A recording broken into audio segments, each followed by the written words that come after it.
ഊട്ടിയിലായിരുന്നു ഞങ്ങൾ താമസിച്ചത്. അപ്പോൾ ഊട്ടിയിൽ വന്നപ്പോൾ അപ്പോൾ ഞാനും അമ്മയെല്ലാം കൂടി കാണാൻ പോയി. അപ്പം അങ്ങേർക്ക് എസ് രാജേന്ദ്രൻ്റെ 2 ഭാര്യമാരാണ്. ആദ്യത്തെ ഭാര്യ പങ്കുചെന്ന് പറയുന്നത് മലയാളിയാണ്. രണ്ടാമത്തത് വന്ന് തമിഴാണ്, വിജയകുമാരി എന്ന്. അപ്പോൾ ആ വിജയകുമാരിയും SSRാണ് നാടകത്തിൽ അഭിനയിക്കുന്നത്. ആദ്യത്തെ ഭാര്യ ചുമ്മാ കുറേ പിള്ളേരായിട്ടൊക്കെ വന്നിരിക്കുന്നു. അപ്പോൾ ആദ്യത്തെ അമ്മയും ഞാനും കൂടെ നാടകം കാണാൻ പോയിരുന്നു. അപ്പോൾ അച്ഛൻ സുഖമില്ലാതെ കിടപ്പാണ്, അത് കാരണം അച്ഛൻ എടുക്കില്ല. അപ്പോൾ ഞങ്ങൾ നാടകം കാണാനും എല്ലാം കൂടി അമ്മയും കുറച്ച് പേരെല്ലാം കൂടി പോയിരുന്നു നാടകം കാണാനായിട്ട്.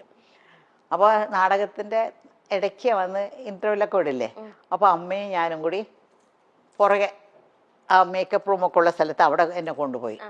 അവിടെ കൊണ്ടുപോയിട്ട് അപ്പോൾ അവിടുത്തെ മലയാളിയാണെന്ന് പറഞ്ഞു ആദ്യത്തെ ഭാര്യ പങ്കജവല്ലി. അപ്പോൾ അങ്ങേരോട് അമ്മ പറഞ്ഞു, അമ്മയോട് പറഞ്ഞു, ഇങ്ങനെ എൻ്റെ മോളാണ്, ഇപ്പോൾ ഞങ്ങൾക്ക് കുറച്ച് പ്രശ്നങ്ങൾ. അമ്മ അവർ അങ്ങോട്ടും ഇങ്ങോട്ടും സംസാരിച്ചപ്പോൾ ഇവർ 2 പേരും ഒരേ നാട്ടുകാരാണ്, ഒരേ സ്ഥലത്തുള്ള ആൾക്കാരാണ്. അപ്പോൾ വളരെ അടുത്തവർ. അപ്പോൾ അമ്മ പറഞ്ഞു, ഞങ്ങൾക്ക് പ്രശ്നങ്ങളാണ്, ഈ കൊച്ചേ ഉള്ളോ, ഇതിനെ അഭിനയിക്കാൻ വിടുന്നുണ്ട് എനിക്ക് എന്നൊക്കെ പറഞ്ഞു. അപ്പോൾ വീട്ടിലൊക്കെ ഞാൻ ചുമ്മാ ഒക്കെ ഇങ്ങനെ പാട്ടൊക്കെ പാടി ഡാൻസൊക്കെ ചുമ്മാ അതൊക്കെ ചെയ്യും, ഈ റേഡിയോയിലുള്ളത് കൊണ്ടല്ല. അപ്പോൾ അമ്മേൻ്റെ വിചാരം എനിക്ക് ഭയങ്കര ഇഷ്ടമെന്നാ. അപ്പോൾ അങ്ങനെ അവർ പറഞ്ഞു, അങ്ങനെയാണോ, അങ്ങനെയാണെങ്കിൽ ഞങ്ങൾ പോയിട്ട് ഞങ്ങൾ ഇങ്ങനെ അത് അവിടത്തേക്ക് വരാനായിട്ട്, ചെന്നൈയിലോട്ട് വരാനായിട്ട് പറയാമെന്ന് പറഞ്ഞിട്ട് അയച്ചിരുന്നു. അപ്പോൾ അവർ നാടകമെല്ലാം കഴിഞ്ഞിട്ട് പോയി. അവിടെ പോയിട്ട് ഒരാഴ്ചക്കകം ഞങ്ങൾക്ക് അവിടെ നിന്ന് ടിക്കറ്റും വരാനുള്ള ഡേറ്റും ഇന്ന സ്ഥലത്ത് വരണം എന്നൊക്കെ പറഞ്ഞ് അവർ വിളിച്ചു പറഞ്ഞ് ടിക്കറ്റൊക്കെ അയച്ചിരുന്നു. അങ്ങനെയാണ് ഞങ്ങൾ മെഡ്രാസിൽ, ഞാനും എൻ്റെ അമ്മയും മാത്രമായിട്ട് മെഡ്രാസിൽ വരുന്നത്. അപ്പോൾ ഞങ്ങളുടെ വീട്ടിൽ കുറേ പിള്ളേരുണ്ടല്ലോ, അമ്മ എൻ്റെ കൂടെ നിൽക്കാനൊക്കില്ല. അപ്പോൾ എന്നെ വന്ന് SS രാജേന്ദ്രൻ്റെ പങ്കജവല്ലി ചേച്ചിയുടെ അടുത്ത്, ആ അമ്മയുടെ അടുത്ത് എന്നെ വിട്ടിട്ട് കുറേ പിള്ളേരുടെ കൂടെ ഞാനൊരു കൊച്ചായിട്ട് അവിടെ നിന്നു. അപ്പോൾ അവർ ഒരു ഡ്രാമ അവരൊരു ഡ്രാമ. അപ്പോൾ അപ്പോഴേക്കും ഈ വിജയകുമാരി എന്ന് പറഞ്ഞ ഒരു പ്രഗ്നൻ്റ് ആയിരുന്നു. അപ്പോൾ അവർക്ക് അവരുടെ റോൾ അഭിനയിക്കാനായിട്ട്, ഹീറോയിൻ തന്നെയാണ്, അവരുടെ റോൾ അഭിനയിക്കാനായിട്ട് എന്നെ എല്ലാം കെച്ച് കെട്ടി 13 വയസ്സ് എത്ര വലുതുണ്ടാവും, വെച്ച് കെട്ടിയൊക്കെ ശരിയാക്കി. പക്ഷെ പൊക്കം ഉണ്ടായിരുന്നു, കാരണം ഞാൻ രക്ഷപ്പെട്ടു, ഇത്രയും തന്നെ പൊക്കം.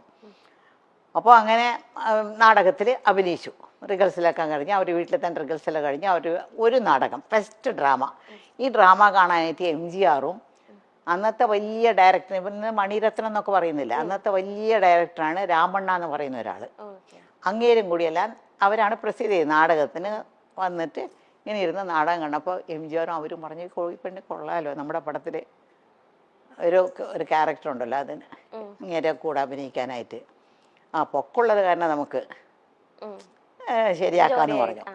അങ്ങനെയാണ് അവർ ഞങ്ങളോടെല്ലാം സംസാരിക്കുന്നത്. പിന്നെ സംസാരിക്കുന്നതൊക്കെ അവർക്കൊരു കമ്പനി ഉണ്ട്, SS രാജേന്ദ്രന് ഒരു സിനിമ കമ്പനിയുണ്ട്.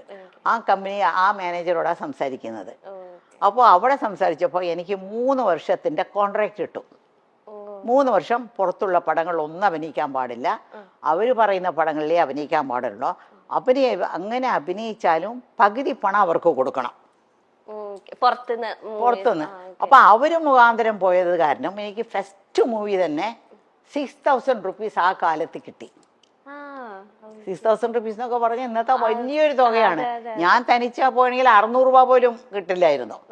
അവര് വഴി പോയി ഒരു വലിയൊരു സെറ്റപ്പിന്റെ വഴി പോയത് കാരണം എനിക്ക് 6000 റുപ്പീസ് കിട്ടി. പിന്നെ ആ 3000 രൂപ ഉണ്ടല്ലോ എനിക്ക് കിട്ടേണ്ട, അവർ 3000 രൂപ എടുത്തു, എനിക്ക് 3000 രൂപ. ഞങ്ങൾക്ക് അമ്മേടെ, എനിക്കൊന്നും അറിയില്ല ഇതൊക്കെ, അമ്മയാണ് കഴുത്തിടുന്നത്. ഞാൻ മേജറല്ലല്ലോ, കഴുത്തിടുന്നു മേടിക്കുന്നു ഒക്കെ അമ്മയാണ്. അപ്പം ഞാൻ അമ്മയോട് ചോദിച്ചേ, എനിക്കൊരു ആഗ്രഹമുണ്ട്, എനിക്ക് എന്തെങ്കിലും തരണം, ഇതിൽ നിന്ന് എന്തെങ്കിലും തരണം എന്ന് പറഞ്ഞു. അമ്മ പറഞ്ഞു ശരിയെന്ന് പറഞ്ഞു, ഒരു 50 രൂപ എടുത്തു കൊടുത്തു, എനിക്ക് തന്നു. ഞാൻ ഉടനെ കടയ്ക്ക് പോയിട്ട് ഒരു ഗ്രേപ്പ് വാട്ടർ മേടിച്ചു. ഗ്രേപ്പ് വാട്ടർ എന്നറിയാമോ, ഈ പിള്ളേർക്കൊക്കെ വയറ്റുവേദനയൊക്കെ വന്നാൽ ഒരു മധുരമുള്ള സാധനം കുറച്ചായിട്ട് ഇങ്ങനെ കൊടുക്കും. ഒരു ചെറിയ ടീസ്പൂൺ, ഒരു 1/2 ടീസ്പൂൺ കൊടുക്കും. വയറ്റുവേദന വന്ന് പിള്ളേർ കരയുമ്പോഴേ, കൊച്ചു പിള്ളേർ. അപ്പോൾ ഞങ്ങളെ വീട്ടിൽ എപ്പോഴും ഗ്രേപ്പ് വാട്ടർ ഉണ്ടാവും, പക്ഷെ ഞങ്ങൾക്കെല്ലാം തരത്തില്ല, ഏറ്റവും അവസാനത്തെ കൊച്ചിനെ കിട്ടത്തുള്ളത്. അപ്പോൾ ഞാൻ ആ സ്പൂൺ എടുത്ത് നക്കി നോക്കുമ്പോൾ എന്തൊരു മധുരമാണെന്നൊക്കെ തോന്നുന്നു എനിക്ക്.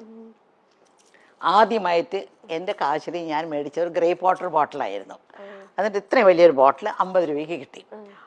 അത് എടുത്ത് ഇങ്ങ് കുടിച്ചു കുടിച്ചു കുടിച്ചു കുടിച്ചു. ആരും ഈ പിള്ളേരൊക്കെ കണ്ടാൽ കിട്ടില്ലല്ലോ, ഒരു വാതിലിന്റെ പുറകെ പോയി നിന്ന് കുടിക്കുന്നത്. പകുതി കഴിച്ചപ്പോൾ അതിലൊരു ലഹരിയുണ്ട് ആ ഗ്രേപ്പ് വാട്ടറിൽ. പകുതി കഴിച്ചപ്പോൾ തന്നെ എനിക്ക് ഒരു മാരിയായി, മത്ത് പിടിച്ച് തലയൊക്കെ ഒരു മാരിയായി. ഞാൻ പറഞ്ഞു അയ്യോ മതി മതി എന്ന് വിചാരിച്ചിട്ട് പുറത്ത് വന്നിട്ട് ബാക്കിയുള്ളതെല്ലാം അവർക്കെല്ലാം കൊടുത്തു. അതാണ് എൻ്റെ ആദ്യത്തെ ശമ്പളത്തിന് ഞാൻ ആദ്യം മേടിച്ചൊരു സാധനം. എനിക്കൊന്നും ഇത് അമ്മ എവിടെയും പറയുന്നത് ഞാൻ കേട്ടിട്ടേ. ഇപ്പം അമ്മ പറഞ്ഞു ചെന്നൈയിലേക്ക് അമ്മേനെ ആ ഒരു ചേച്ചിയുടെ അടുത്ത് ആക്കിയിട്ട് അമ്മ പോയി. അപ്പം 13 വയസ്സേ ഉള്ളൂ.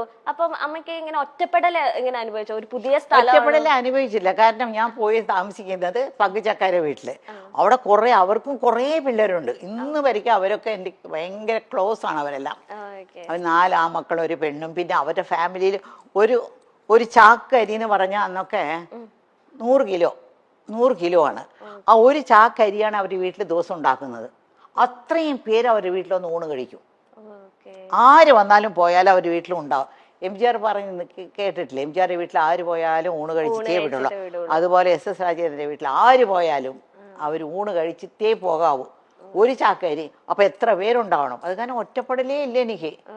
കളിച്ചും ചിരിച്ചും ചിരിച്ചൊക്കെ അങ്ങനെ നടക്കും. അതിനിടയ്ക്കാണ് ഈ പാസം പടത്തിന് പോയി. അങ്ങനെ പോയപ്പോൾ പിന്നെ അപ്പോഴാണ് പാസത്തിൻ്റെ ഇത് ആദ്യത്തെ ദിവസം ആ നാടകത്തിലൊന്ന് ആലോചിച്ച് നോക്ക്. ആദ്യത്തെ നാടകത്തിൽ തന്നെ എനിക്ക് MGRന്റെ പടം കിട്ടി. അപ്പോൾ MGR ഷൂട്ടിംഗ് ആണ്. വാഹിനി വിജയ എന്ന് പറഞ്ഞ വലിയ സ്റ്റുഡിയോ ഉണ്ട് അവിടെ. ആ സ്റ്റുഡിയോയിലാണ് ഷൂട്ടിംഗ് നടക്കുന്നത്.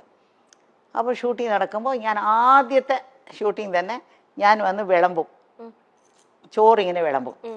അതിന് കാര്യം മറന്നുപോയി. അതായത് ആ ആദ്യത്തെ ഷൂട്ടിങ്ങിൽ തന്നെ അത് 2 ഭാഷയിലെടുക്കുന്നത്, തെലുങ്കിലും തമിഴിലും.